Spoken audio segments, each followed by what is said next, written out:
Hi guys! Welcome back to my YouTube channel. So for today's video, ituturo ko sa inyo kung paano nga ba i-delete ang Facebook post. So ang first step, pumunta lang tayo ng Facebook.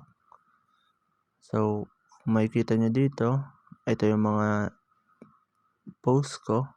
So ayan.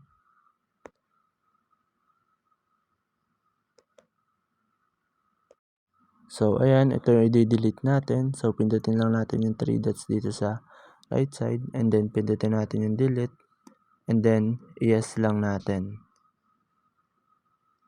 At i-refresh lang natin at automatic na madedelete na siya. So ganun lang naman kadali mag-delete ng post guys sa Facebook. So ayun lang.